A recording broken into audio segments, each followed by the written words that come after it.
And welcome everyone to Lessons from the Journey Live. I'm your host, Craig Carlisle. Now, again, we did this the last time, a couple weeks ago. I'm not Sean L. Brown. This is John Brown's husband, Andre Brown. And today we're actually having a conversation about listen, it's episode Yes, 4 now. yeah, relationships and marriage, and we're still going back to your song, the song. Yeah, but before we get too far, we got some housekeeping. Sean, you see, sent me this very explicit note to write. So I'm gonna read it to make sure it's all right. Right. Before we get started, I'm reading like she told me, reading like she said. Be sure to subscribe to our Lessons from the Journey page on YouTube and scan the QR code and join the IMSLB global community to network, connect, and grow with us on a whole nother level. Now let's get into today's conversation. We talk about tell me if we still care. Right. Now I think last week was the young ladies, the women that talked. Yeah. And then 2 weeks ago, it was the fellas we talked. Right. This all started from just a conversation about a song remix to kind of catch everybody up in terms of what we're doing is just the song, but the SOS Bad, written by Jimmy Jam and Terry Lewis. Tell me if you still care. Your wife had a visceral response to those lyrics Yeah. when I asked her to do the feature on the remix I wrote for that track. And then we sit here today, conversation about life and relationships. Yeah. Why are we sitting right here having this conversation? What I know, but I don't really know. But Yeah. why are we, for everyone out there, why are we sitting right here talking about tell me if you still care? And it's in the context of marriage. Well, for us, it really kind of goes back to the genesis of the relationship. And when she started writing the lyrics to her response to that song, it brought up all these feelings of things that she's experienced before me, with me, and it created like you said, a visceral response. The first response was like, "I'm coming for your neck and giving you everything I got," and then Yeah. the second response she had was one of, "All right, I'm gonna slow it down and give you something to ponder." And then it created a dynamic within us that we actually had to start dealing with some things that were never said on her part that I brushed over and just kind of wanted to move on from. Yeah. But they were still sitting in the lining of her DNA from my things. And then, of course, the things that happened before me. So it was just kind of a big combustion of, I feel like a volcano happened and boom, everything came out. Okay, so it's interesting volcano analogy. Yeah. Because with a volcano, there's always lava running underneath, Yeah. right? And it's a hard cap Yeah. on top. Usually there's I would call it a scab or again, I don't know anything about the proper parts of that geology. Right. So whatever the cap is, the parts of the rocks, the molten lava that's dried and cooled down, that's keeping the lava underneath. Mhm. When you look at that, I look at lava being the anger, the disagreement, the thing we let boil that we try to cover over, right, and kind of gloss over and get by. Yeah. How do we get to the lava? I mean, because you've been married a minute. 30. 30. We've been together 30. Well, we've been together 32, married 30. That comes from, all right, I can give it to you best. I got with her, she's 25, I'm 24. And the ability for me to allow her to tell me freely about the things she had been through, I wasn't mature enough to handle that at that point. So I just said, no, stop. Don't tell me about that. I can't mentally handle you having boyfriends, you doing anything before me. Sure. So it really created a dynamic of her shoving her feelings. And then, of course, then you tag on who I was at that point in the marriage or in the relationship. So then I just started piling on top of what she already had 25 years before me. All right, here comes Andre with his 32 years of stuff now. Yeah. So then, of course, that song creates a boom. And everything that she's experienced 25 before me and 32 with me is like, boom, it's here. You're taking all the smoke, all the lava, every burn that comes with it and having to own it. And I love it because I used to work in the oil and gas business with Mobil Oil. Yeah. And I used to be on the production field in Midland, Texas, out in the heat. And you pop a well, right? And the pressure's released. Same thing with the lava, right? You break that hard cap enough because that lava's coming. It's trying to find a way out through All the the smoke. past. Yeah, at least resistance. And here it comes. And when that explodes, there's really no stopping it until the pressure is released below the hard cap and the lava flows up and out. And there's some devastation, right? It burns forestry, it burns houses, it burns animals and in people and things in its wake. Everything in the wake. Yeah. Almost indiscriminately. Because they don't know though. I'm gonna watch out for that little kid that's in the way. So I'm gonna watch out for the man that's in the way. So being together 30 years, what's your thought on the lava? How could you have caused the lava to cool? Because here's the thing. A lot of us men are sitting there who may watch this. They're gonna go, how the hell these two dudes gonna sit here and talk about one dude's marriage? And why didn't they handle it 30 years ago? Yeah. Right? Well, that is a good question. Being able to handle it 32 years ago would require me as a man being able to handle 32 years ago. Yeah. And my environment where I grew up was, we talked about it on our own, but our community is, you don't talk about nothing. You don't speak on anything. You're definitely not going to talk about your family. And my family was a hot mess. Yeah, I grew up with a mother and a father, but I was given up at 1.5 by a mother. So then even when I was a baby, I think you develop let me protect myself mechanism. So you drag that in with all my experience of life to the time I met her. And my experience was I can't trust people. People are just going to leave me. I'm just going to control the narrative as much as I can. Where does that fit in a wife? There's no wife experience in a man that's put up a box and says, stay inside this box because I need to be safe. You don't need to be safe, but I need to be safe. So I created a world for her. I think it was a combination of her life experience and what she went through, combining with mine, and then they converged, and it made one big mess of nonsense. And I wasn't a man to be able to say, hey, this is wrong. The way I'm handling this is wrong. The way I'm doing life is wrong. I'm supposed to come in and protect you, keep you safe, create a soft place for you to land. No, I didn't create any of that. I came in saying, you need to play the role because I need you to stay this way so I feel safe. So where was there room for her to express a feeling? Sure. I didn't give her that room. Now, we talked on the men's show about games, gaming, and we spend gaming people. Where in this process do you feel as if it went from game to this is who I am? You know what I mean? Because it had been a part where you gamed enough to get her.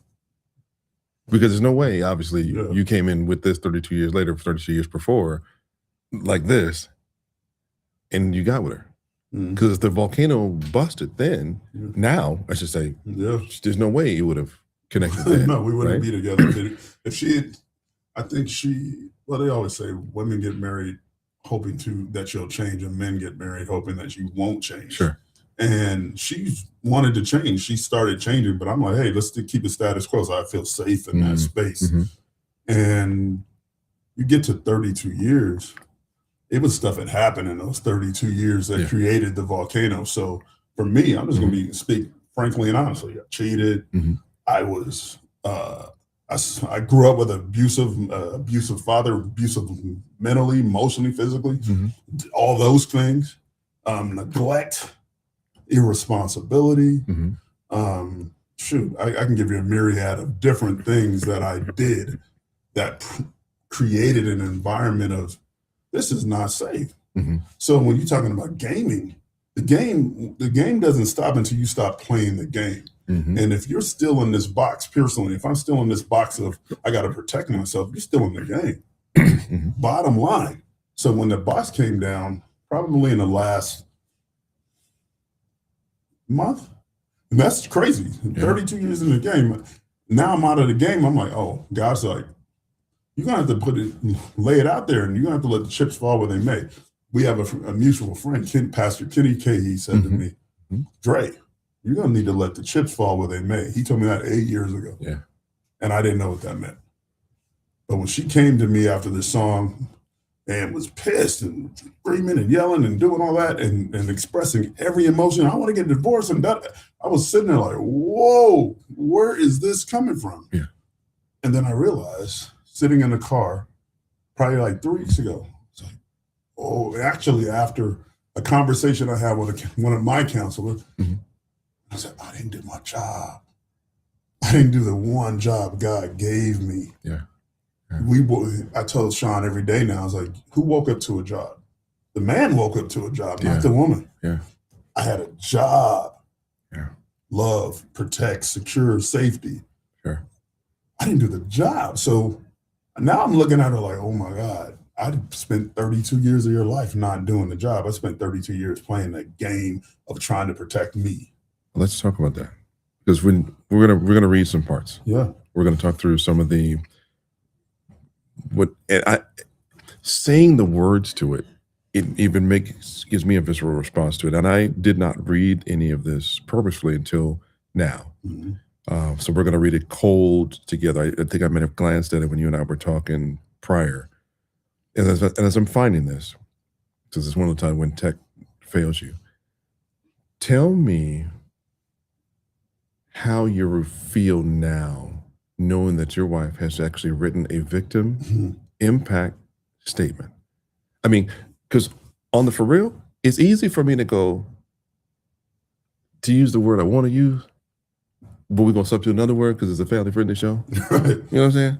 Brother, your girl wrote a victim impact statement. Because to me, I'm thinking that's like, I done harmed you in a way. You know what I'm saying?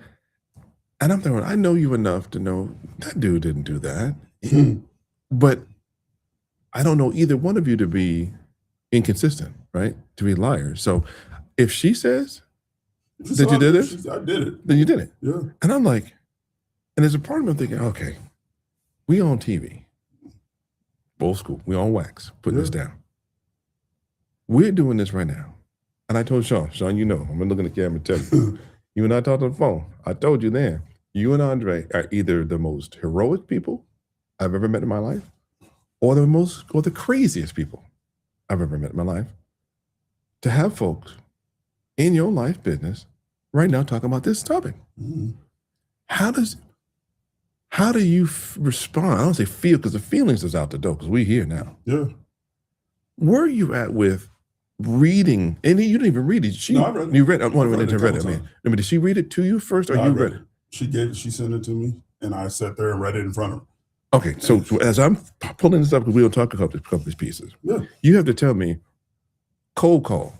How did you read through that? How did you respond? And then I don't think I could have done that. Probably 3 weeks before she said that. Oh no, we couldn't have had this conversation, because I'll be honest, we were in a car, and she's like, I'm doing a show, I'm gonna get out there and say all these things and tell everybody this, and I'm like, that's you. You like to be out front. You like to jump out there and be on TV and da da da da. I'm not that guy. I like to keep my stuff to myself. I don't need everybody in my business. And she said to me, you think I want to tell everybody the things that I'm embarrassed that happened? Or am I doing it for it because God told me to do it? And when I heard that, I was like, I didn't have a rebuttal to that. I just had to kind of sit there and be like, all right. Then a week later, I'm with Pastor Rob, my counselor, and it clicked. And he was like, he actually said to me last week, he said, your marriage story is your business. And so this is what is going to speak. This is what's changed. This is what's going to change the world. So all the way up until this morning, I'm like, man, am I doing this for real? Am I getting out there and putting myself out there like that? But when Rob said that to me, he said, this is bigger than you. This is about everybody that's going to watch you and come after you. So if you don't stand on it and be like, yeah, I did it, I got to own that. Right. You can't even say that God saved me from anything. I'm just stuck. That's the thing, the standing on it, the owning part, because that's huge. And before we were on even talking with Pastor Rob, Sean, they all seem to love that team from up north. You know, and it's not Michigan fans, so don't even think about it. It's the San Francisco 49ers, you know, and they own a lot, right? And so, and you Raider fans stand on that. And I think it's even funny just from a football analogy, right? The Raiders have such a stigma, Yeah. right, of being some downright dirty, grimy losers, really. right? They haven't won in 40 years. But even when they won, nobody was excited about the win. But they like to fight. They like to fight. And here I'm going, okay, here we are. Let's just talk about the first thing, because it says, "Do you?" question mark. A victim impact statement to my husband, Andre, after more than 30 years of marriage. There's one question that remains. Do you? And I'm like, okay. And then we go on, right? First is, do you understand what it feels like to spend decades, plural, this is pluralized, trying to love someone while feeling unloved, invalidated, unseen, unheard, unwanted, and unprotected? When you read just this portion, initially, yeah, I was offended. Let's be honest, I was Yeah. offended because I was like, "What do you mean? I'm doing this, I'm doing that, da da da da." yeah, But when God told me I didn't do my job and I had to go back and evaluate, Yeah. did I do these things the way He says we're supposed to do them? And I own it and be like, I had to come to her and say I didn't do my job. I had to go to Pastor Rob and be like, I didn't do my job. Yeah.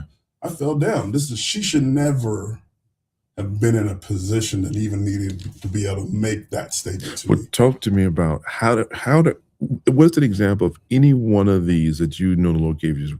What did your failed job look like to make her feel unloved, in an example, or invalidated, or unseen, or unheard, or unwanted, or even unprotected? Well, I say the biggest one Mhm. was when I made her responsible for our keeping us moving, keeping us alive. So I didn't point us to God. Mm, She did. gotcha.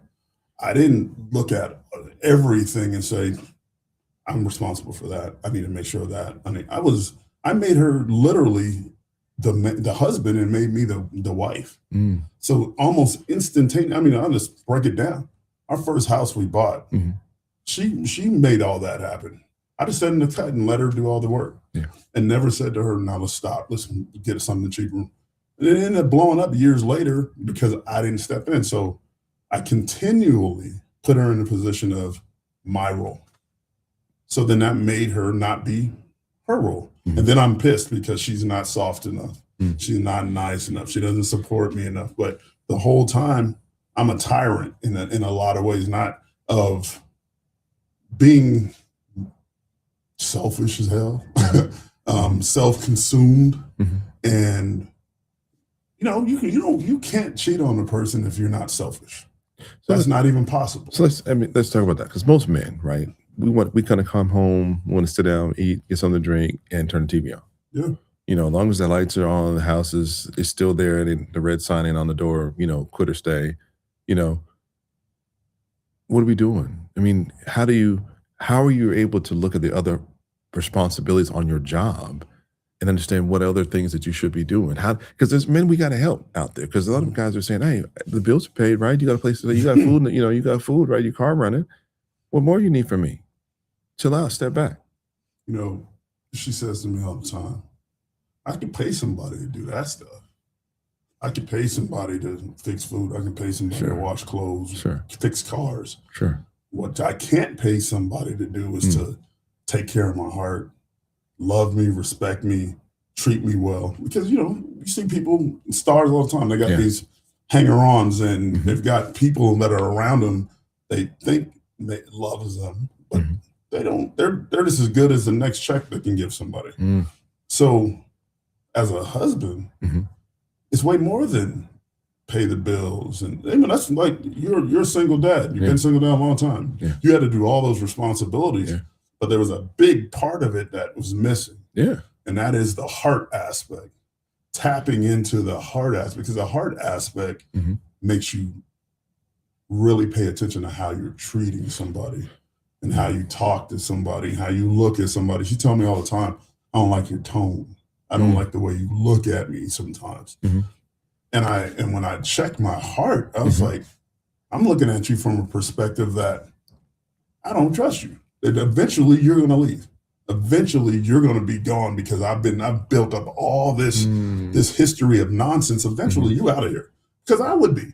Yeah. So I'm a hypocrite because I'm looking at her to be something that I'm not even being. Did you want her to leave? Oh no, never did. But I didn't know how to keep her. I didn't know how to keep her. No, let me ask you this though. So you mentioned that you stepped out. Mhm. You didn't want her to leave. Mhm. We build up stuff in an effort to really cause a person to want to leave. So so you have a way out. Well, she left me. How did you even get to the point where you could step out? Because I know a lot of people have done that. A lot of men have done that before, and women have done it too. So it's just not like a man thing. How did you get to the point where you were like, "Oh, it's cool"?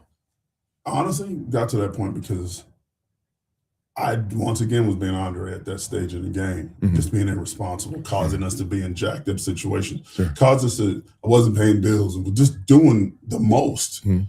And she got to a point where I was like, I'm cool, I'm done. I'm cool. So we're gonna stay in here together until our kids turn 18, and then I'm out. Yeah. And then for me, mentally and emotionally, and character-wise, I didn't have it in me to say, let me hunker down and get this straight. I went in running for somebody to make me feel better about the nonsense and chaos I created. So I wanted to disappear from the chaos that I created and go find somewhere else that I could feel good about me again, quote unquote. But as soon as you do that, it's another thing. It's another thing. Because I promise you, within the day of stepping out, I'm driving on the freeway and I'm trying to swerve into traffic to kill myself. Because then you can't turn back the clock. No, sir. It's already there. So now you're trying to escape from the reality of the moment. I wanted to kill myself. Told her I was doing crazy stuff. Like, after she found out, I'm like, I'm sitting in the house. I'm gonna kill myself, so you have to step over me, because she wanted to get away from me. I'm just gonna kill myself, so you have to see me sit in the middle of the floor. Everything I was doing was predicated on taking care of me. Not, oh my God, I screwed up, I messed up, I'm gonna fix it, please. It was literally self-protection the whole time. Do you ever apologize? Yeah.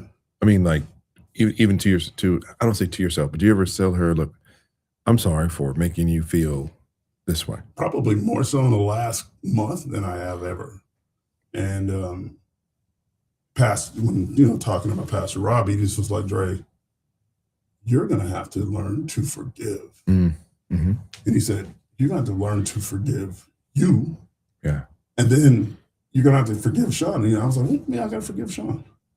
And he said, you're gonna have to forgive Sean for putting her in positions to have to be something else that she was mad at having to be in, and that was coming out at you in a way it should have never come. So she was being something she was never supposed to be because of what I was doing, but I'm mad that she's being that. Yeah. So it was it was like this, you create a story that is perfect devil nonsense mess. It's just a big mess of nonsense that makes no sense. Correct. And then you're stuck with it.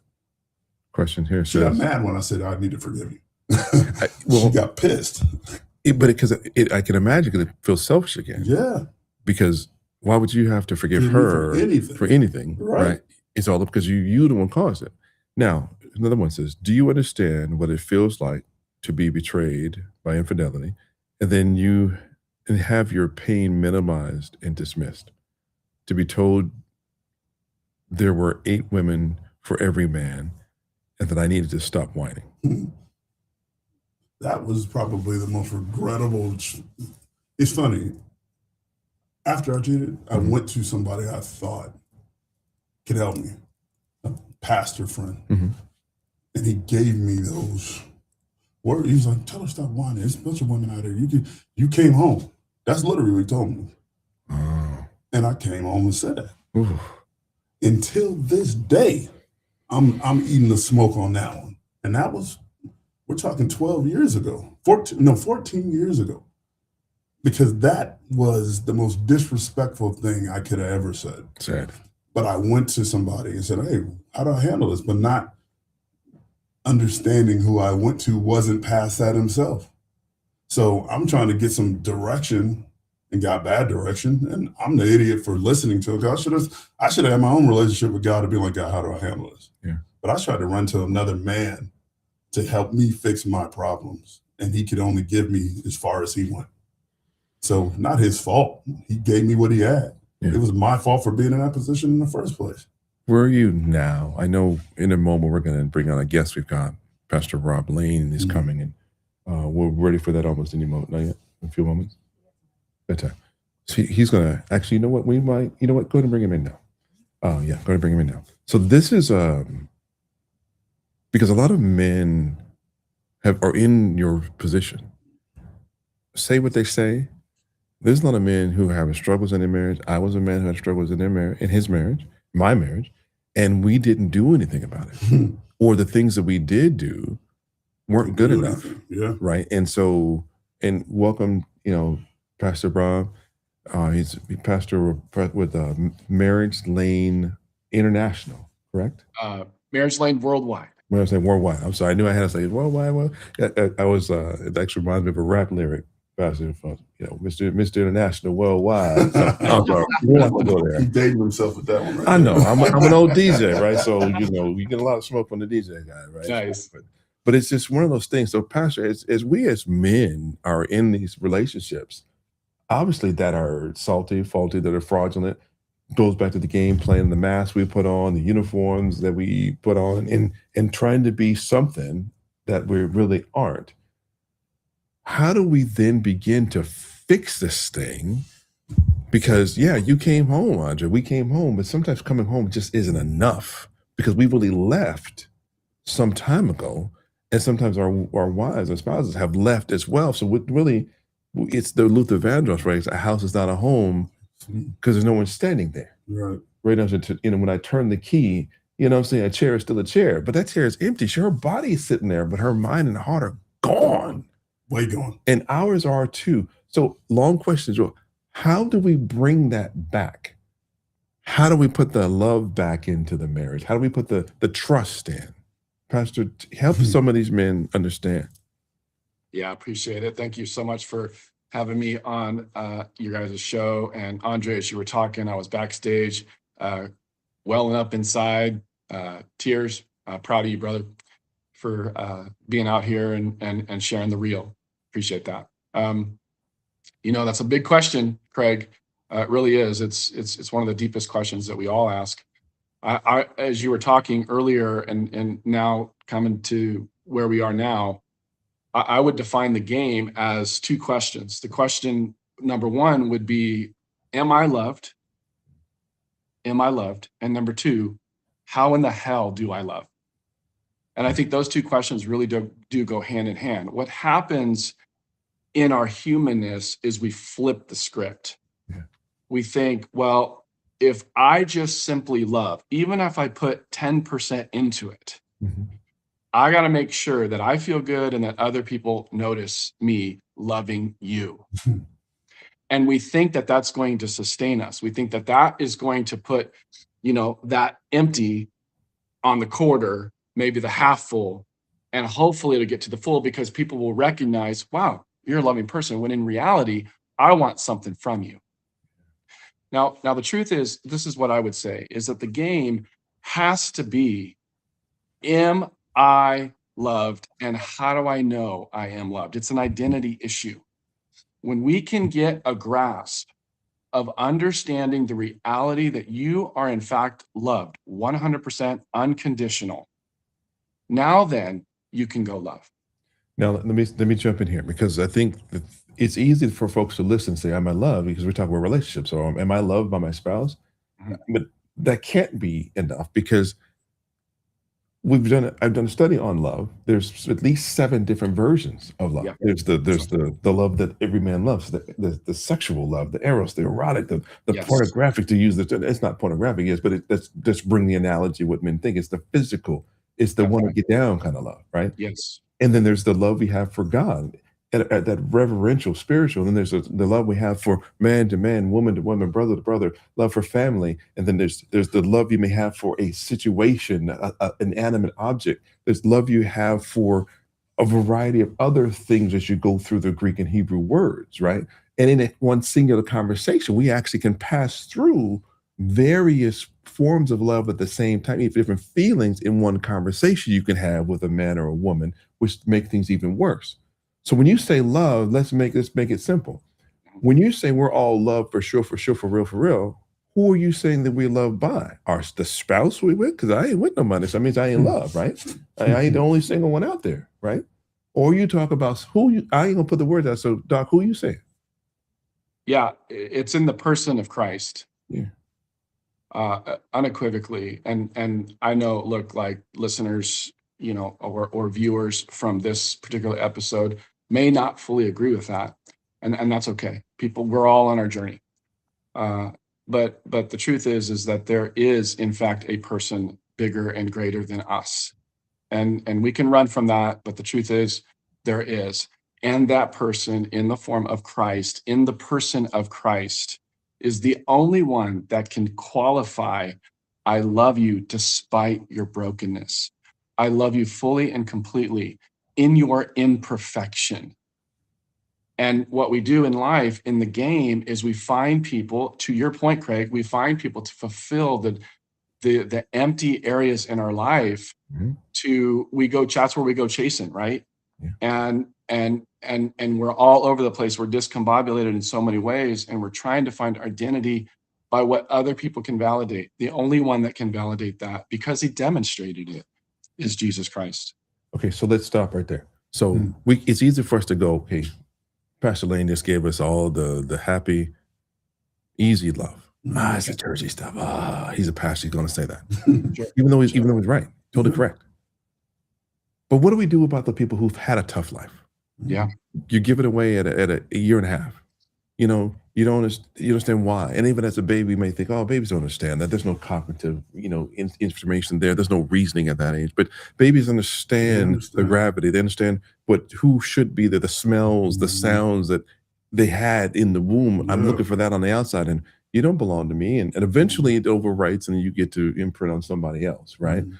But Pastor Rob just said, God loves us, but there's a resentment that can occur because the enemy's going to come in and say, well, absolutely. Why is all this? Say that. Yeah.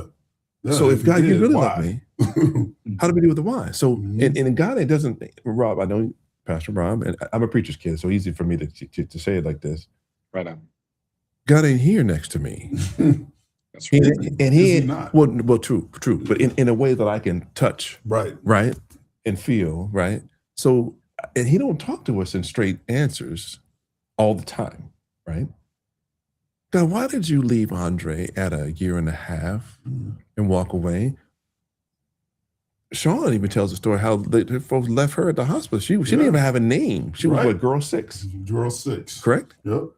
So now we have 2 people that are together who was left, who orphaned. And so how are we going to be able to say, how do we help people get beyond the fact that, if God, if you love me, why would you let me, this happened to me? I can speak to, you get in relationships. Yeah. And you're going to start making those people you're in relationship, you're going to try to make them fill the voids of the things you're missing. Yeah. So I turned my wife into my mother, but it sounds weird, but I was. Yeah. Because I'm looking for the safety of a mother. I turned her into this because I'm looking for the safety of a father. I need you to be, I got a grandkid. He's 10 months old. If he got taken from my daughter right now, he'd be a mess. Yeah. He's a mess when he can't see her when she walks out of the room. Yeah. So imagine this being, all right, now here's your new people. This is your new dad. That's your new mom. Go figure it out. And nobody in our community especially says, okay, let's go fix you. Let's make sure you're mentally, I'm not going to tell you your reality isn't real. Yeah. I'm going to fix you. But I didn't get my reality isn't real. It's like, what they say, smack them on the butt, get up and keep pushing. Yeah. So then I take that into marriage. Yeah. And so imagine what my wife is dealing with. Somebody is literally mentally, emotionally, spiritually, even physically, I'm disconnected because I'm in safety land. Yeah. So when I'm talking to Pastor Rob and he's like, Dre, you got to know your love. That's hard. And I heard you say in an earlier conversation, hey, I know who God is. But do I feel like that's my daddy? Yeah. And that's where I'm having to grow in this. And you've got 5 boys. I've got 3 kids. Yeah. When they call me, I'm all right, what you need? Yeah. And I wasn't running to God for what do I need? What do I Yeah. need? What do I need? I'm looking at God like, you like the people that I was given, they jacked up, they're janky. I don't trust anybody. So even if I think you're remotely loving me, Yeah. it's got an ulterior motive. There's something behind it, you're gonna be gone. Mm. So how do you stay in relationship with her? She couldn't stay in relationship with me like that. Yeah. Because that means I'm robbing her of something that we're all Bible men here. Ruth and Boaz. I'm supposed to be a Boaz for her. Yeah. I wasn't a Boaz. I was Ruth number 2. Yeah. So we had 2 women in a relationship. He was in essence. being an ass. Yeah. Yeah. I wasn't being a benefit. I was being a something that was completely the opposite. She was literally having to wife me. Yeah. Because I never dealt with areas that I didn't even want to look at. So she told me, I told her years ago, I got no problem with my biological mother. I'm cool. I don't even think about it. I don't even remember. And then a month ago, I was like, oh, snap. Pastor Rob actually brought it out. Yeah. I got a problem with my biological mother Yeah. that I never have dealt with. And he said, Dre, you got a problem there. You're going to have to deal with that first before you can even get to your wife. Help me understand, Pastor. We're in a spot where we're trying to figure out what in the world's going on, right? We're dealing with our own baggage, our own junk, right? And we're trying to figure out what junk looks like. And most of us carry luggage going on trips. We carry too much stuff. And right now, because TSA and all these people charging $50 a bag, I don't want to take my real stuff that I really want to take, the stuff I'm not going to wear with me. But I still got that packed at the house. Some of us got garages full of that stuff. Some of us got self-storage full of that stuff. Some of us got trucks and stored at our mama's house. Right. You know what I'm saying? That's baggage. How are we supposed to deal with these? How do you recommend we open these bags and begin to examine it piece by piece and figure out? I know there's people say if you ain't worn it, ain't seen it in a year, throw it out without question. But we carrying stuff from, obviously you've been married 30 and been with her 32, but the stuff that you carrying, It's 55. how do we get rid of the stuff from 50, 30, 10, 5, 2 minutes ago? Yeah, again, great question. I believe, it is my firm belief that transformation happens, or at least the door to transformation begins with asking the right questions. And I actually think we're actually asking the right questions. We just don't want to ask the hard questions. In terms of the answers, that's the supernatural journey. I didn't say super weird, I said supernatural.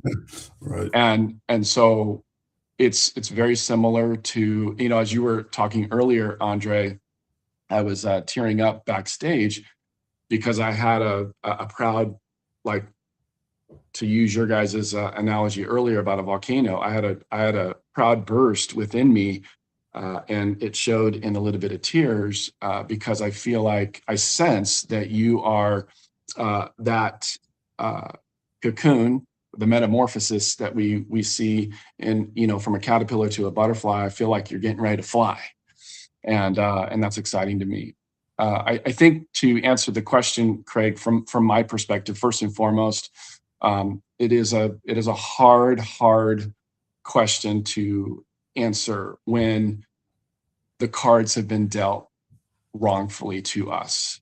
It's the age-old question of, well, if God loves me, then why do I have pain? Or why did this happen to me when I had no control? And Andre, we've been sort of unpacking that, through your life's journey. And we don't deserve any of this pain, this hurt. And it's hard because that follows us into our lives, and when we don't deal with it, it follows us into adulthood. And in fact, it is harder to change. It really is, or at least come full circle into the mirror and look at, as you are doing, Andre. I'm so proud of you, a man. With as all of us have, we have a veneer, we have a veil that we hide behind, and we think that veil is more like steel, when in reality it's not. And when we come to the place of just recognizing, and it's okay, it's safe to say, I am not perfect. But we have all kinds of voices that tell us, no, you are. No, you got this. You are the guy. You are the man. I mean, that messaging is 24/7. And we're just kind of afraid to just admit our own faults, aren't we? I mean, in marriage counseling, I have to oftentimes look at the husband and say, oftentimes off script, and say, can you just say like the 9 hardest words in your life? And they're like, well, what's that? And I'm like, well, I did it. I'm sorry. Please forgive me.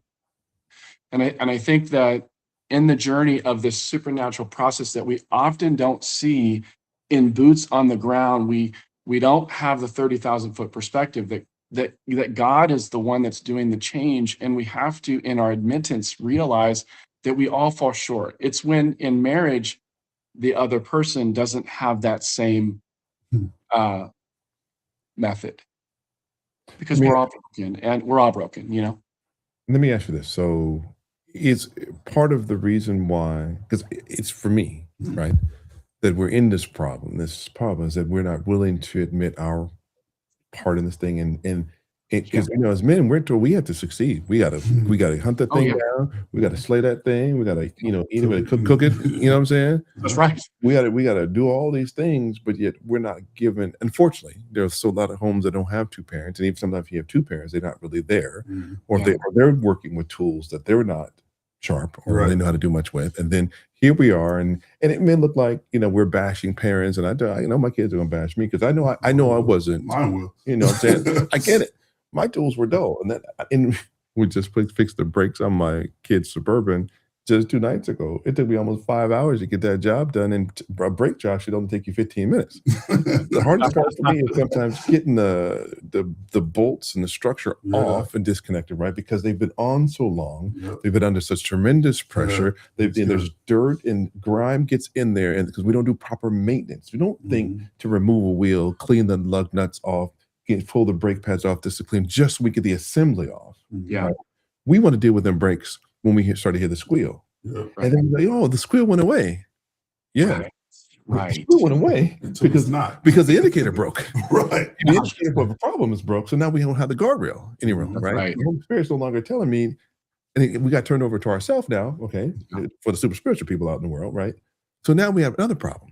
And then all of a sudden, after some amount of time, you hear some other noise. A grinding metal sound starts coming because the brake pad is no longer gone. Our self-defense mechanism, our shield, our barrier is no longer there. And now we're grinding metal on metal. And it's noisy. It's noisy. Absolutely. And we can't even stop the vehicle long enough sometimes, and we're going to have an accident. Yeah. And so we've had an accident really right now where now the car's tore up. Yeah. A larger repair that we got to go do. And I got a longer process to go get this repair done. That's right. How do we begin to start here? Well, Andre, first, I'm coming to you, Pastor. Andre, how do you got some repair work Tons to do? Tons. It's going to take more than some spackling paint to make it what it ain't. Yeah. How are you getting up every day and staying in this moment, not just, oh, the hell with it. I don't feel like doing this, because it's not just a honey-do list anymore. It's an Andre-do list. That's right. Yep. How are you with your Andre-do list? Honestly, initially it was hard because I'm used to starting and stopping, because I always said I'm doing super glue and Band-Aids to try to keep Duct things tape together. and determination. And I said to Sean, I think yesterday, I said I was the ultimate love bomber. Just boom, just do a bunch of stuff real quick to try to make the situation change. And then when it got cool, I'd lean back like Fat Joe. Yeah. But today, I have to wake up every morning and do the same thing. So, God said to me the other day, in my time, he's like, you got to become disciplined. You got to create good habits, and then you've got to be consistent in it. Yeah. So the only thing that's changed in me, and it's not night and day. The only thing that's changed in me is that I'm consistent in what I'm trying to do. I work up that same plan with that same mindset every day. Do you worry it's not enough for Sean? Every day. How does that change? How does that impact the motivation to keep getting up and doing it? Well, when God said I had to love her, Mhm. he told me like a year ago, he said, you need to start looking her in the eyes all the time. Mm. And now when I look in her eyes, I see little Sean, Mm. the Mhm. little girl, Mhm. not my wife of 32 years has had a bunch of stuff put on her, but the little girl. And that little girl was my motivation of, he said, I gave you my child. Mm. You're supposed to come and cover her, protect her. That's my person to protect and cover and love.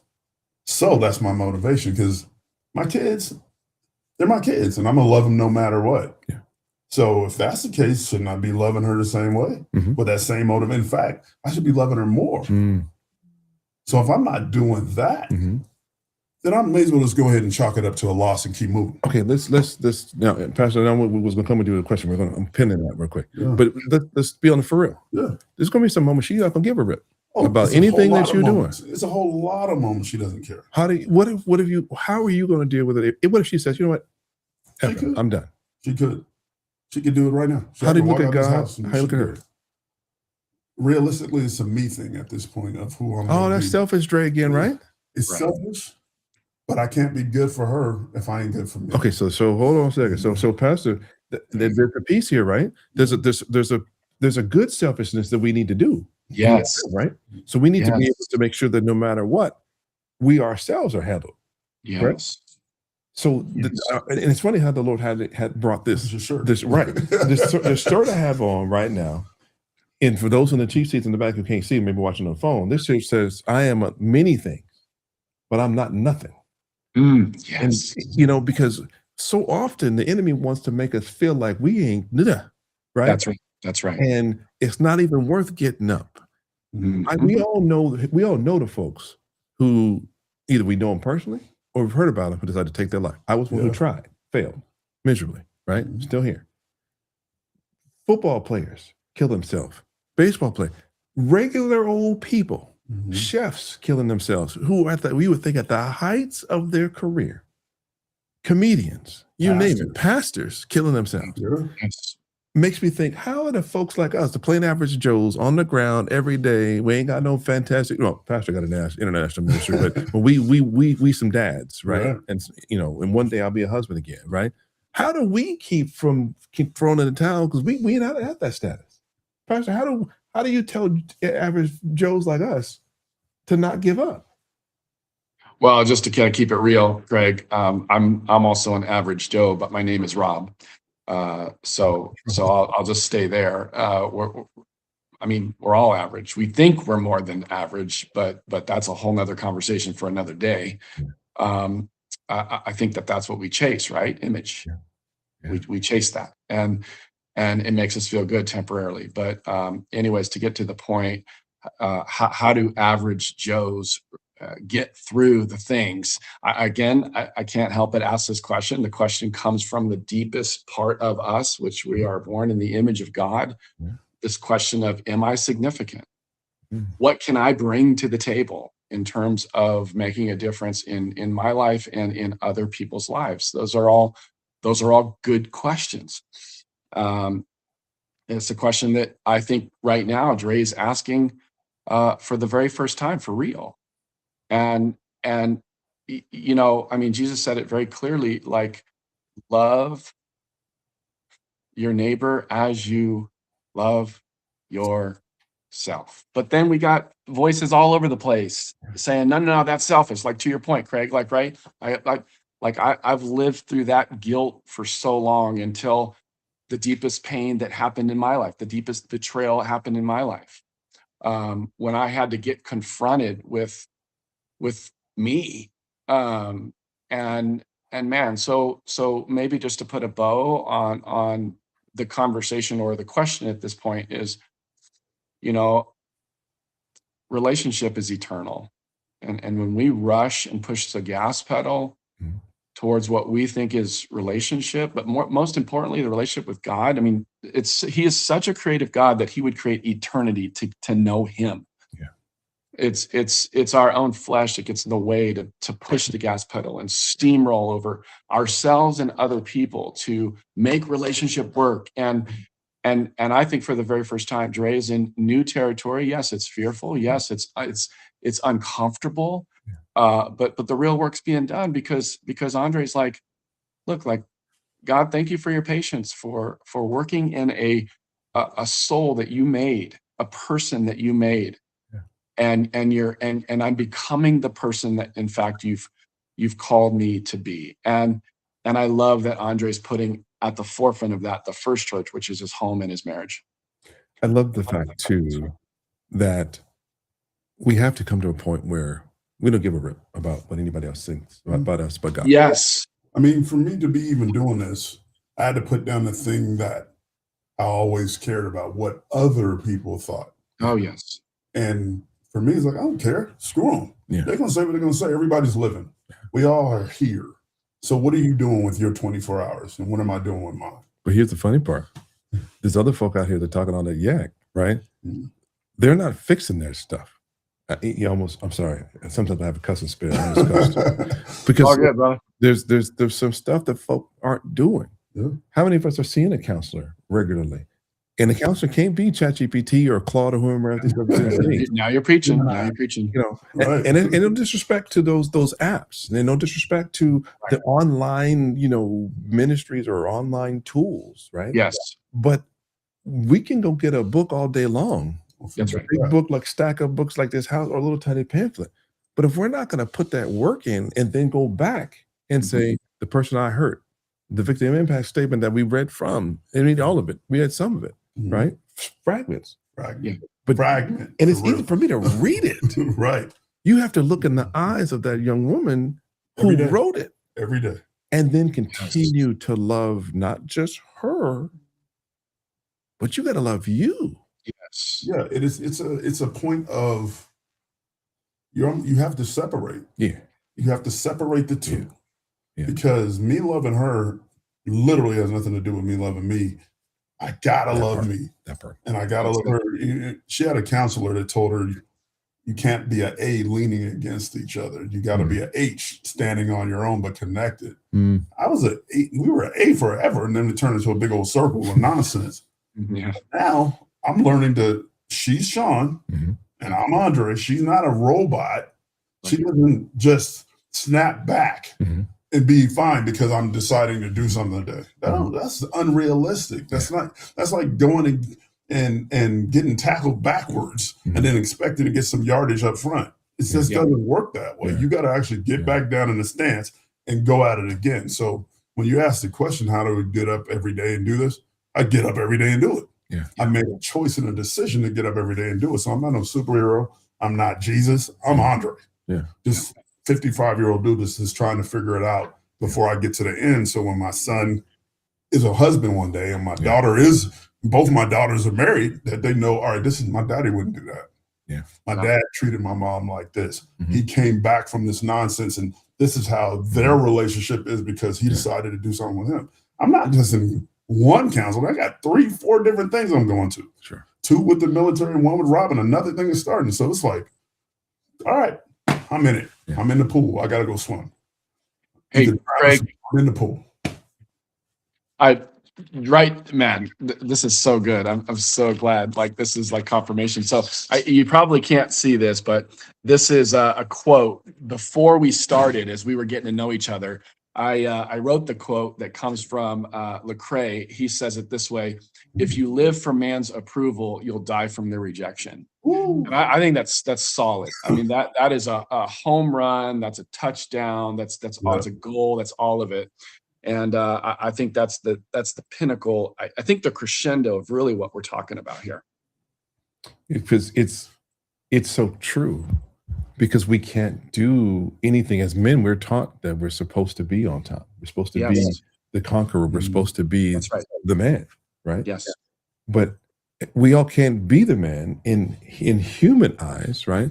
Because there's always going to be a second, third, and there's always going to be a last. Yeah. That's Not right. Ricky Bobby in here. No, That's right. That's but right. in God's eyes, Right? we are all the man Yes. because we're all first in His eye, and it's funny. Yes. Now, not mixing shows, but we had that a previous conversation where Sean asked me if you can let God father you, Yeah. right?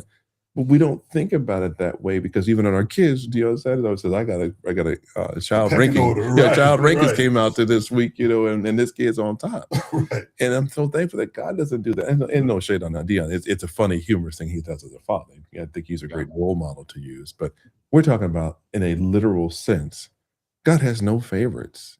Yes. If we could just we could favor ourselves because we've unfavored ourselves and Yes. take the shame off, the toxic shame off, and say, you know what? I know she wrote this to me. I know I upset my wife. I know my kids think, I did something to them, but that was then. Mm. I'm gonna do like Andres. I'm gonna get up again, and get Yes. out that thing, and keep it moving. Yeah. That's all you can do. I mean, realistically, or you go stand in a corner, sit and get in a fetal position and crawl up and die. But Yeah. what good were you then? It's worse then. Yeah, it's actually worse. So you talk about want to commit suicide, or what's the after effects? Yeah. There's always an after effect to every decision. So you cheat, you get, Right. you're gonna catch all this smoke. Yeah. You steal, you catching that smoke. You murder somebody, you going to jail. Yeah. So there's always an after. So I'm not losing if I'm getting up and saying, all right, I'm gonna love my wife. I'm gonna do my business, handle my business for myself. Yeah. If she's gonna be mad at me today, she has the right to be mad at me. She's got 32 years of information. Yeah. So any man, I'm gonna talk to every man out there. If you're mad because your wife is mad, then you need to ask yourself why she's mad. Right. Mhm. And then you need to do. That's how you know what you need to do with it. Is it There you go. unjustified or is it justified? And really be honest with yourself.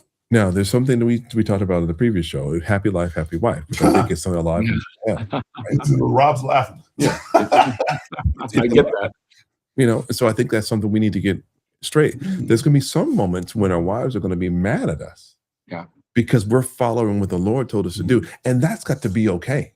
Mhm. It may feel the same as when she's really mad at us for some junk we've done. But if we know the Lord says to do X and we didn't ask why and we just did it, the Yeah. Z is going to be, there's going to be some friction. No, I'm dealing with the smoke of a decision I made thinking I was doing it for us. Yeah. And then I'm having to retract and be like, I can't do that. I got to go a different direction. Yeah.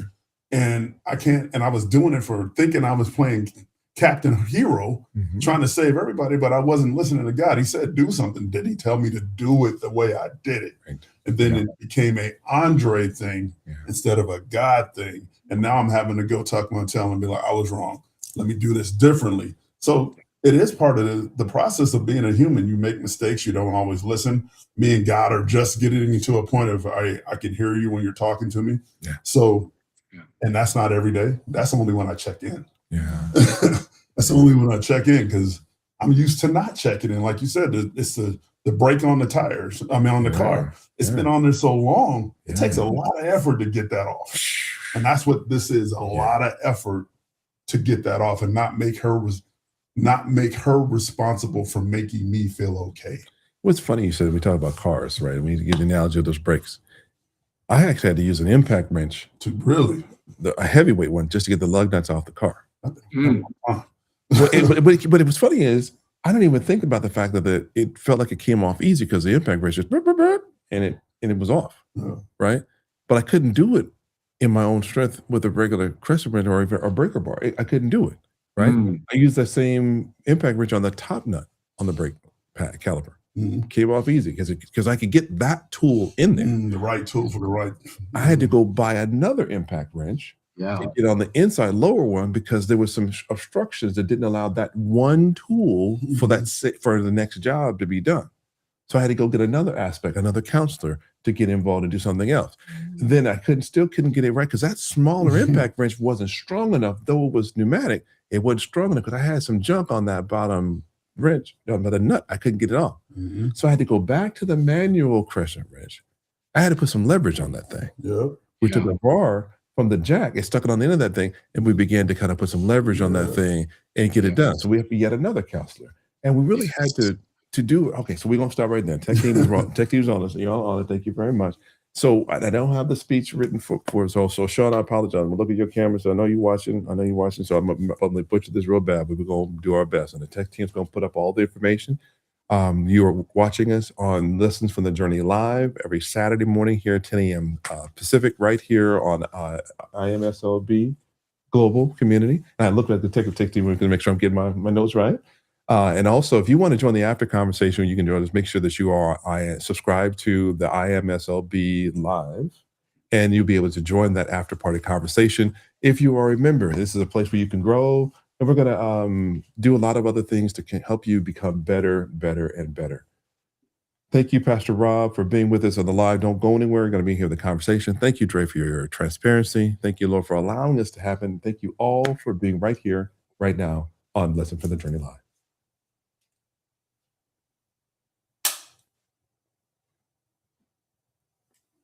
Keep going. Okay, so what do we do? I mean, what do we do? I'm just talking about for where we are talking about here. So when we talk about just our tools,